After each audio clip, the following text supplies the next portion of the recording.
I wanted to hop on here real quick before I call it a night. And I want to talk to you a little bit about being alone. And being alone doesn't mean that you're lonely. I think that's a song, isn't it, by Kelly Clarkson? I can't think of the whole song, but what kind of prompted this for me is because J-Lo just came out with an article in a magazine talking about her breakup with Ben Affleck, right? And so, J-Lo has always been one of those people that people kind of dogged because she went from one marriage to the next marriage to the next marriage in relatively short amount of time, at least so it seems in the media world.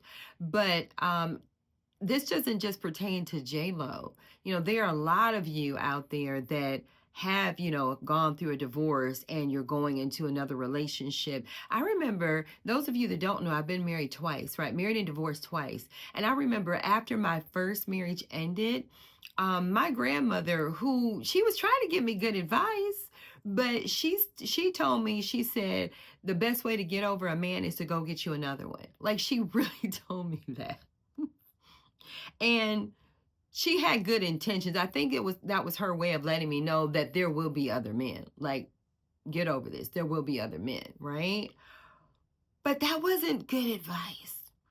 Not at all. Because you have to have time to unpack your role in the ending of that marriage. You have to do that. You got to unpack that, because it really does take two people to bring a relationship together, just like it takes two people to mess a relationship up.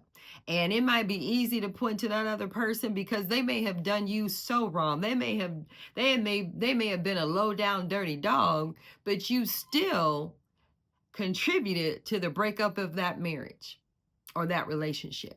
You really have. You played some part in it, some part.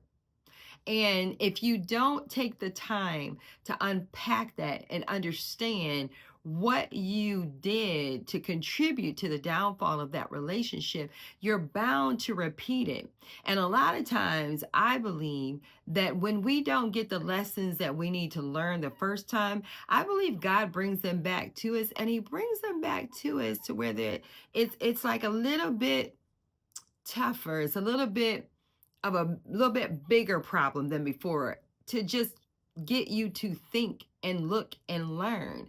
And so that's why I want to say, take your time, know you, get to know you, find out what you really love, build your own self-esteem up, build your own self-confidence up. Right? Become the best version of you. If you need therapy, go get it. If you need someone to talk to, do it.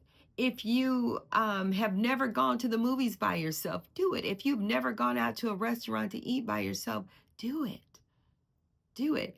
Learn to love you before you go into another relationship.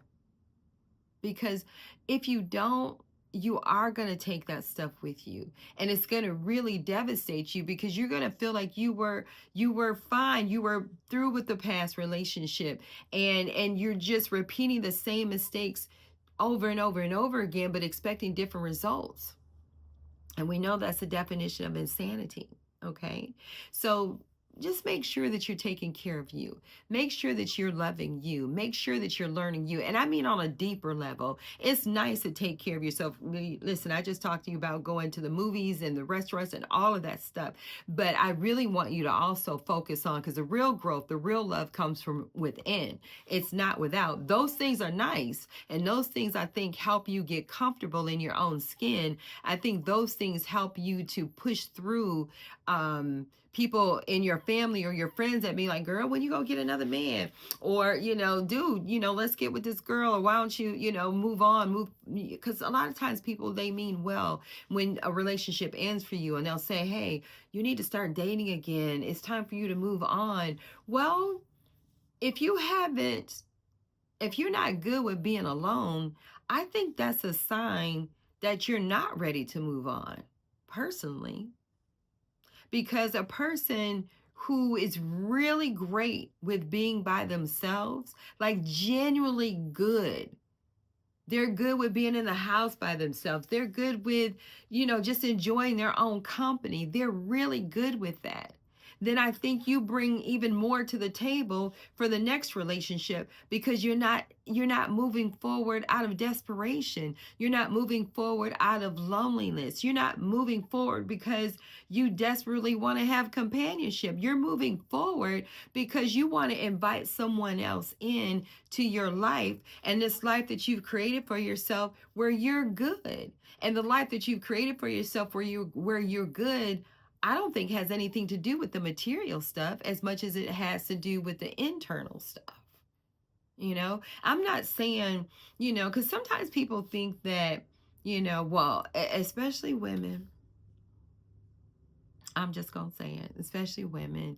We feel like, well, I got my own house. I'm gonna get my house. I'm gonna get my car. I'm gonna get this. I'm gonna get this. So I don't need no man for nothing. Well, you probably not gonna attract a man. You probably gonna attract a male, and that's different than a man.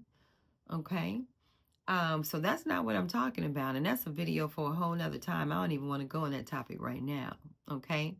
But I do want to reiterate that I want you to be good with you. I want you to genuinely love you and genuinely love the company of just you before you move on into another relationship.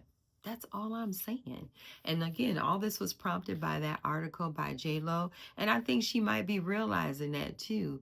That she's got to get good. I didn't go all and dig all into the article. I just saw a little bit about it, so I don't know what that full article is about. But you got to have some time for you before moving on to the next relationship. It's important to be good with you before you can be good with anybody else. So with that being said, I hope y'all have a great night. Peace.